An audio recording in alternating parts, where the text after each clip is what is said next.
కేంద్ర మంత్రి బండి సంజయ్ చేసిన కమెంట్స్ కి అదే స్థాయిలో కౌంటర్ ఇచ్చారు తెలంగాణ మంత్రి పొన్నం ప్రభాకర్. ఇద్దరు నేతల డైలాగ్ వార్ ఇప్పుడు చూద్దాం. హరీష్ రావు గారు మంచి పొలిటీషియన్. ఇలా కేసీఆర్ గారి మీద, కేటీఆర్ గారి మీద, వాళ్ళ కుటుంబం మీద ప్రజల్లో కూడా వ్యతిరేకత ఉన్నది.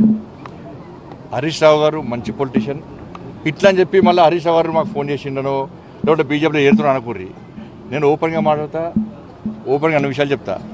ప్రజలు కూడా పేరుంది, ఉద్యమం చేసిన వ్యక్తి. బట్టి హరీష్ రావు మంచి పొలిటీషియను. హరీష్ రావు వచ్చినా కూడా మళ్ళీ రాజీనామా చేసి మళ్ళీ ఎన్నికల పోటీ చేయాల్సిందే.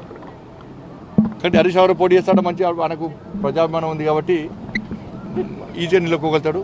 కాబట్టి మంచి పొలిటీషియన్, అలా ఏమనలేదు, ఓపెన్గా చెప్తున్నాను. ఎవరు డ్రామా ఆడతారో తెలుసు. నిన్న మొన్నటి దాకా దేశంలో మొత్తం లెక్క తీసి ఎంతమంది శాసనసభ్యుల్ని ఎన్ని ప్రభుత్వాలు గులగొట్టిరో దయ్యాలు వేదాలు వచ్చినట్టు వాళ్ళు మాట్లాడితే అర్థం కాదు కదా.